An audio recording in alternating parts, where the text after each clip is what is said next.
जय हिंद। इस वीडियो के अंदर हम लोग पुलवामा अटैक के आगे की चीज़ें समझने वाले हैं। पिछले वीडियो के अंदर हम लोग पुलवामा अटैक कैसे हुआ वो समझ चुके थे और पुलवामा अटैक होने के बाद क्या क्या इवेंट्स हुए इस वीडियो के अंदर हम लोग वो समझेंगे। देखिए, अटैक होने के बाद हमले के लिए एक जांच की कमेटी बैठाई गई। हालांकि वो एक नेशनल कमेटी जिसका नाम था NIA, आज भी है वो, नेशनल इन्वेस्टिगेटिंग एजेंसी। अगर देश के अंदर किसी भी प्रकार का कोई बड़ा क्राइम होता है तो NIA को ही उसकी रिपोर्ट सौंपी जाती है, उसका काम दिया जाता है, ये इन्वेस्टिगेशन करती है। और जम्मू कश्मीर के अंदर NIA का जो चीफ था वो थे राकेश बलवाल। राकेश बलवाल जम्मू कश्मीर के अंदर NIA चीफ थे। अब देखिए, इन्वेस्टिगेशन के अंदर जाहिर से बात है बहुत सारे पुलिसकर्मी लगेंगे, तो 400 CRPF के पुलिस थे और 100 NIA के जवान थे। NIA के पास खुद भी अपने कुछ सोल्जर्स होते हैं, यानी कि सैनिक होते हैं, और उनको इन्वेस्टिगेशन के लिए और अगर सैनिक वगैरह कुछ चाहिए होते हैं तो वो CRPF पुलिस सर्विस किसी से भी ले सकते हैं अपने काम करने के लिए। तो देखिए, हमले से 250 मीटर दूर गाड़ी की चाबियों की प्राप्ति। जिस एरिया में हमला हुआ था उसके जस्ट 250 मीटर दूर उस एको गाड़ी की चाबी मिली थी, क्योंकि आपको याद होगा कि जो हमला हुआ था उस गाड़ी का नाम था महिंद्रा इको।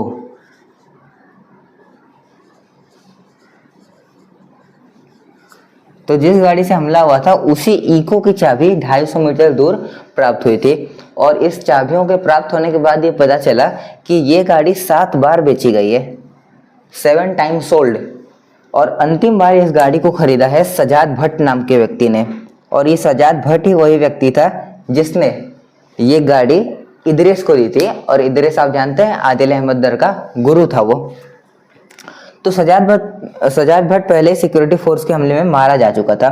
देखिए, ये जो एरिया था जहाँ पर हमला हुआ था वो एरिया आतंकवादियों का एरिया था। तो उस एरिया के अंदर आए दिन एनकाउंटर वगैरह होते रहते थे। उसी तरह कुछ दिन पहले एक एनकाउंटर के अंदर सिक्योरिटी फोर्स ने एनकाउंटर किया था और उसके अंदर सजाद भट्ट की मृत्यु हो गई थी। यानी कि अब इसका कुछ क्लू मिलना लगभग इम्पॉसिबल था। अब राकेश बलवाल ने कहा कि हो सकता है कि इस इवेंट से जुड़े हुए, इस हमले से जुड़े हुए कुछ और भी लोग पहले मरे होंगे, और जो लोग उस टाइम पे मरे थे उनके पास जो भी चीजें थी उसको जब्त करके सुरक्षित तरीके से रखा हुआ था। तो राकेश बलवाल ने कुछ रिसेंट एनकाउंटर की फाइल्स देखना शुरू की, तो उससे उनको ये पता चला कि इदरीस भी एक एनकाउंटर में मारा जा चुका है। यानी कि पुलवामा अटैक का मास्टरमाइंड इदरीस, उसकी भी मृत्यु हो चुकी है। तो अब इसके जो कुछ कागज पत्तर थे जो भी उसके जेब में से मिला था उसको संभाल के रखा गया था। तो उसके मोबाइल से हमको एक फोटो मिली जिसके अंदर शाकिर, आदिल और उसकी यानी कि यहाँ पे इदरीस की तस्वीर थी। यहाँ पे लिखा नहीं है पर उसके अंदर इस महिंद्रा इको की भी तस्वीर थी जिससे ये हमला हुआ था। अब जब शाकिर की हमको तस्वीर मिल गई तो कुछ दिनों बाद शाकिर भी पकड़ा गया। और देखिए, अरेस्ट होने के बाद वैसे तो शाकिर जल्दी कुछ नहीं बता रहा था, पर जब ज़्यादा दबाव बनाया गया उसके ऊपर तो उसने अपना मुंह खोलना शुरू किया और उसने बताया कि जिस व्यक्ति को आप इदरीस नाम से जानते हैं असल में उसका नाम है मोहम्मद उमर फारूक। और ये मोहम्मद उमर फारूक मसूद अजहर का सगा भतीजा है।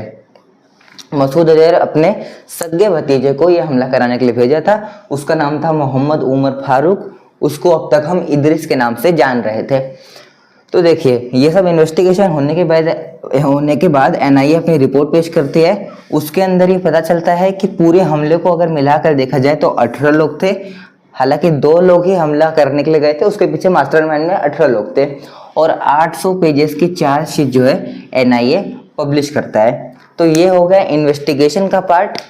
अब इसके बाद हम समझते हैं भारत सरकार ने क्या कड़े कदम उठाए पाकिस्तान को लेकर। हमले के बाद भारत ने पाकिस्तानी सामानों के ऊपर 20% इम्पोर्ट ड्यूटी बढ़ा दी थी और पाकिस्तानी कलाकार जो इंडियन सिनेमा के अंदर आके काम करते थे उन पर रोक लगा दी थी।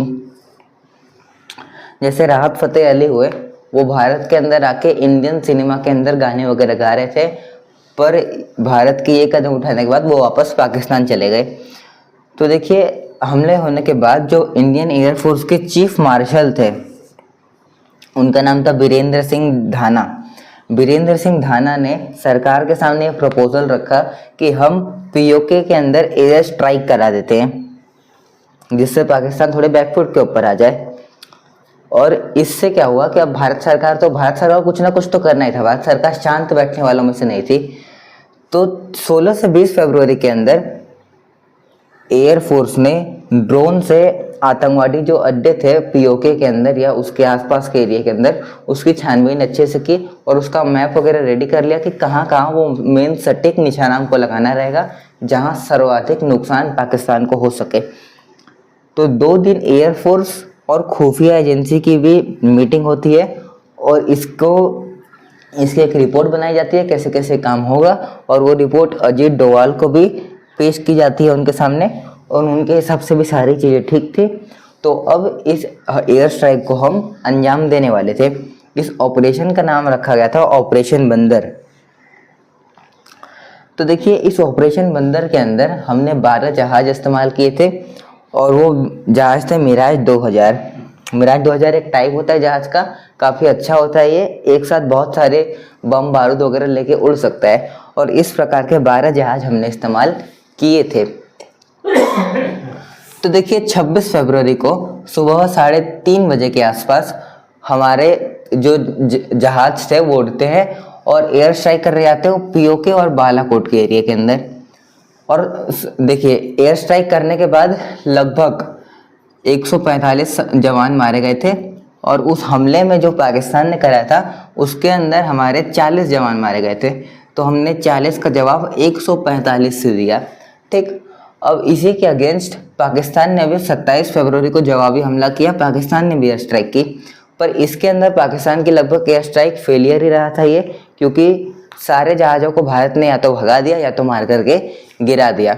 और इसी के बीच भगाते हुए हमारे अभिनंदन सिंह जो कि पायलट थे वो पीओके के अंदर पहुंच गए और पीओके के अंदर उनका जहाज खराब होने के कारण वो पैराशूट से लैंड कर गए वहाँ पे पीओके के अंदर।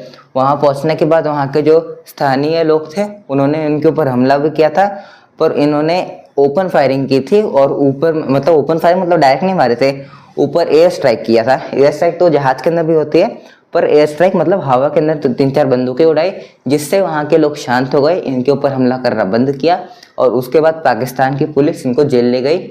और उसके बाद जब भारत ने इंटरनेशनल तरीके से दबाव बनाया पाकिस्तान के ऊपर, तो 1 मार्च को शाम 7 बजे अभिनंदन वापस बॉर्डर पार करके इंडिया आ गए थे। इंडिया के अंदर आने के बाद अभिनंदन की पूरी तरीके से अच्छे से जांच हुई, क्योंकि हो सकता है कि पाकिस्तानी उनकी बॉडी के अंदर कोई चिप वगैरह लगा के भेज सकें या कुछ बम वगैरह लगा सकते हैं।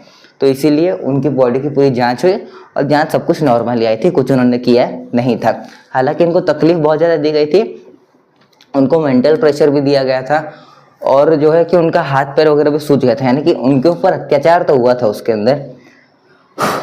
और इसी के साथ हम लोग का जो पुलवामा अटैक वाला टॉपिक है ये ख़त्म होता है। अगले वीडियो के अंदर कोई और इंटरेस्टिंग टॉपिक समझेंगे, तब तक के लिए जय हिंद।